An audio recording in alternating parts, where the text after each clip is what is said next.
অনেক সময় দেখা যায় পড়তে বসেছেন বই খোলা, কিন্তু দেখা যায় মন অন্য কোথাও, পড়া হচ্ছে না। তাহলে সমস্যা কি আসলে সময়ে নাকি কনসেন্ট্রেশনে?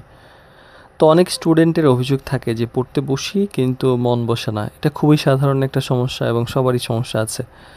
তো একজন দক্ষ টিউটর যে শুধু পড়ান তা নয়, বরং এমন কিছু অভ্যাস গড়ে তুলতে সহযোগিতা করেন যা স্টুডেন্টের মনোযোগ ধীরে ধীরে পড়ার ক্ষেত্রে বৃদ্ধি পায়।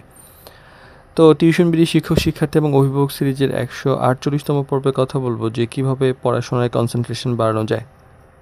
প্রথমত, নির্দিষ্ট সময় নির্দিষ্ট জায়গা ঠিক করুন। এর আগেও আমরা বলেছি যে একই সময়ে একই জায়গায় যদি পড়ার অভ্যাস গড়ে তোলা হয় তাহলে মস্তিষ্ক ধীরে ধীরে সেই পরিবেশকে পড়াশোনার সাথে যুক্ত করে।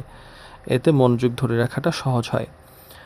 আর ছোট সময়ের একটা ফোকাস সেশন করুন। একটানা দীর্ঘ সময় পড়ার পরিবর্তিতে যদি ২০-৩০ মিনিট পড়া যায় মনোযোগ দিয়ে, তাহলে কিন্তু এটা ভালো হয়, এবং ৫ মিনিট বিরতি নিয়ে যদি আবার শুরু করা হয় তাহলে ক্লান্তিও কমে, প্রেশারও থাকে এবং প্রেশারও কম থাকে এবং কার্যকারিতা বাড়ে।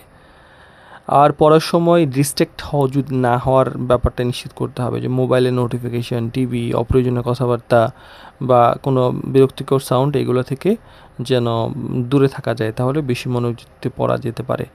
আর অ্যাক্টিভ লার্নিংয়ের অভ্যাস করতে হবে। শুধু যে না পড়া চাইতে শুধুমাত্র না পড়ে বরং কোন পয়েন্ট পড়বেন এই পয়েন্ট আউট করা, নোট করা, কোশ্চেন সলভ করা, নিজের ভাষায় এক্সপ্লেন করা, এতে কিন্তু মনোযোগ এবং বোঝানোর ক্ষমতা দুটোই বাড়ে।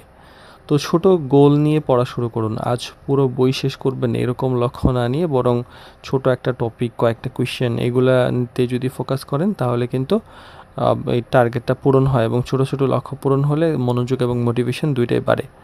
তো মনোযোগ আসলে জন্মগত কোনো ক্ষমতা নয়, এটা একটা অভ্যাস। নিয়মিত প্র্যাকটিস, সঠিক পরিবেশ, স্টাডি টেকনিক এগুলোর মাধ্যমে কিন্তু কনসেন্ট্রেশন অনেক উন্নতি করা যায়। মেডিটেশনও একটা বড় ব্যাপার, সেটাও করতে পারেন। এতে মন স্থির হয় এবং পড়াশোনায় মনোযোগ বেশি দেওয়া যায়। আসলে যার মনোযোগ যত বেশি তার শেখার গতিও তত দ্রুত হয়। ফলে স্টুডেন্টরা সফল স্টুডেন্টরা কিন্তু সময় বেশি নয় বরং বেশি মনোযোগ দিয়ে পড়েন, এতেই তারা সফল হন।